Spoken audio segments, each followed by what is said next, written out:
Hello and welcome to Scammer Training 101. I'll be your instructor, but like any scammer worth his salt, I'm not going to let you see my real face or know my real name. So you want to make money scamming? Of course, we all do. I'm going to show you in 3 easy steps how to get rich quick by taking advantage of kids of all ages. Hey, if they're online, they're fair game. Think kids don't have any money to steal? Well, they may not have wads of cash, but they have lots of things of value. Robux, V-Bucks, mine coins, points, you name it.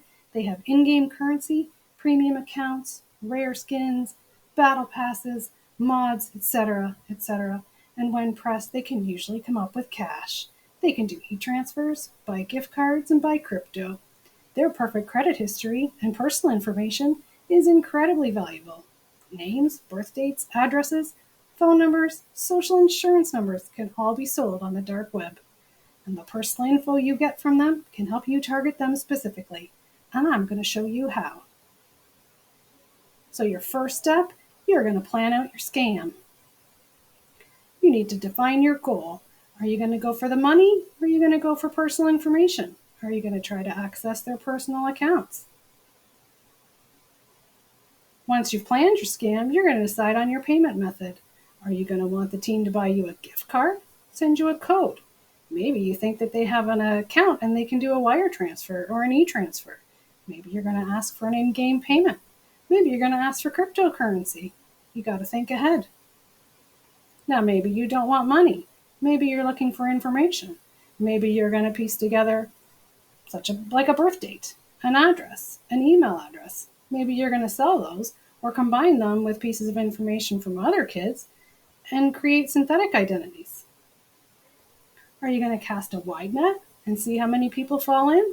Or are you going to set a trap for someone in particular? Now, there's some reasons your scam might fail, of course. Things like passwords. If your target is using strong, long, and unique passwords to each account, and if they're stored securely, you're going to run into trouble. If the kid has multi-factor authentication on their accounts, particularly if they're tied to a parent's account, you're going to be in trouble.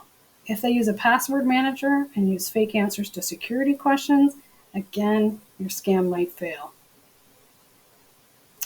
If your target ends up following a trusted authority, an official account, something like, say, that Get CyberSafe from the federal government, and they see warnings about particular types of scams, they might be pre-armed. And if they follow a group like this, you're in really big trouble. They're going to see all kinds of warnings and information, and most likely your scam's going to fail. Okay, step 2. You're going to choose your tool and you're going to choose your vehicle. You got to decide how you're going to reach your team. Are you going to use email? You're going to use traditional phishing? Maybe you're going to pose as an authority figure. Maybe you're going to put in an attachment, a link. I don't know. You could come up with greater length and detail if you use email. It can be handy. You can throw in a logo. You can use email spoofing. The other thing you might want to consider is just calling them up. Traditional phishing. Pretend to be a family member. Pretend to be a friend. You can use caller ID spoofing so they don't know who's really calling. You might even have additional characters on your story. Pass the phone to your lawyer. Pass the phone to your police officer. Convey emotion. Pretend there's an emergency. Maybe you're going to use text. Maybe you're going to smish them. Again, you can use caller ID spoofing. You can include links and buttons.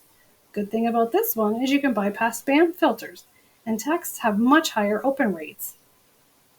Maybe you're going to use something a little less traditional. You're going to go for gaming. Maybe you're going to target teens with an in-game offer or a reward.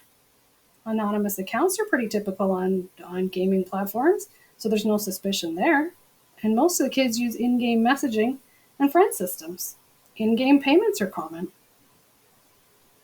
Another option is to target them through online chats. Chat-based phishing can take advantage of social media accounts, and hey, the teens are all on social media. You can reach the target's personal accounts through messaging and chat apps. You can build a relationship with your target.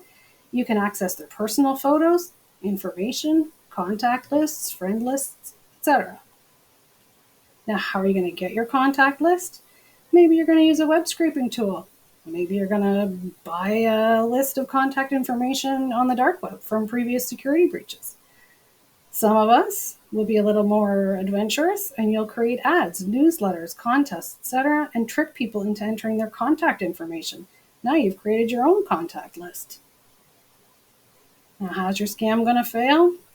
If you run into a target who doesn't open attachments or click on links, you can't reach them.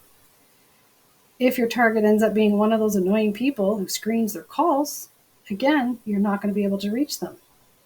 People who aren't afraid to hang up when they realize they're talking to a scammer, you're not going to reach them either. People who have safety and privacy settings on their apps and on their devices, they're pretty tough to target. People who keep their important information offline, like phone numbers, addresses, friend lists, contact lists, it's really hard to target them. And people who only interact with those they know online, that's going to be really tough to reach them. So maybe you decide you want to use a phone or a pop-up warning, posing as, say, a compromised account. You want to, pretend you're a support person. Maybe you're going to try to get them to install remote software. Maybe you're going to hold their data for ransom or pretend you're going to hold your data for ransom. All great ideas. Maybe you're going to deliver malware to their target's devices. Maybe you're going to use spoofing to fool targets, like caller ID spoofing, SMS, and email domain spoofing. Maybe you're going to make those links, use fake websites, use attachments, remote access tools. There's a lot of tools available to us scammers. One thing you might want to use is to seem more trustworthy. Use that caller ID spoofing. One of my favorites is typo squatting. Get an email address or a web address that's, say, one digit off or one letter off from a legit one. Again, it is possible for your scam to fail. Some of those reasons might be your target's using a spam filter and all your emails are going right into their spam folder. If they're checking their links before they click on them, they're going to see that it's not going to a respectable, legitimate address. They're not going to click on the link. If they're checking the email header, they're going to see that you're not really who you say they are. Again, some more reasons your tools might fail. If they're using ad blockers or privacy extensions, it's going to be hard to get them to see your fake ad. If they use bookmarks instead of doing a search every time they go to find their site, they're not going to fall for typo squatting scams, unfortunately. If they have tiny digital footprints, it's going to be really hard to track them down. Okay, now you want to choose your target and craft your story. You're going to need to pick a role. Do you want to pretend to be a romantic interest? Maybe you want to pretend to be a bank rep, a tech support person, maybe a friend or a classmate. For sure, you need to appeal to their emotions. My favorite is targeting their fear. If you can get them to act fast out of fear, you're 9/10 of the way there. Maybe you want to focus on excitement, make them think you're giving away, an in-game skin or a weapon or something like that. You might be able to play on that. For sure, you can try playing on trust, but my favorite is to rely on fear. Use urgency and pressure. Act now or else. Give them a tight deadline. Makes them stop thinking. Use technical jargon, right? Overwhelm them with terms like account compromise, malware infection, that kind of thing. Use fake details. Throw in a fake badge number, case number. They all work. Now you have two choices here. If you're going to use, say, a romance scam or an extortion scam, it's going to go one of two ways. You have to appear consistent and genuine. Start off with daily conversations, small gifts, favors, that kind of thing. Maybe you want to ask for the money slowly. In the case of extortion, you're going to want to hit them fast. Use emotional manipulation. Phrases like, I thought we were close. Can't you help me? That kind of thing. Again, there's a chance your scam's going to fail. If your target is skeptical of urgency and deadlines, it's not going to work. If they're skeptical of things like authority and legitimacy in contacts like emails, texts, your scam's going to run into trouble. Skepticism of requests for payments, info, pictures, or videos, you're going to have a tough time targeting them. One of my personal favorites is tricking kids into sending photos and then extorting them right away. Threaten them with releasing those photos. I know it's a, low way to go, but it's a really easy way to make money. More reasons your scam might fail? Maybe these kids are reporting things to the Canadian Anti-Fraud Center, their bank, credit card companies, their parents, the local police, credit unions, the CRTC, etc. The more reporting gets done, the more likely it is we're going to get caught. Other reasons your scam's going to fail is someone who can think like us. If they know how to think like a scammer, they're way more likely to see through us. If they're private, secure, skeptical, and positive, they're going to be tough to target. And heaven forbid, if any of your targets have taken courses from people like these guys, it's going to be really tough to target them.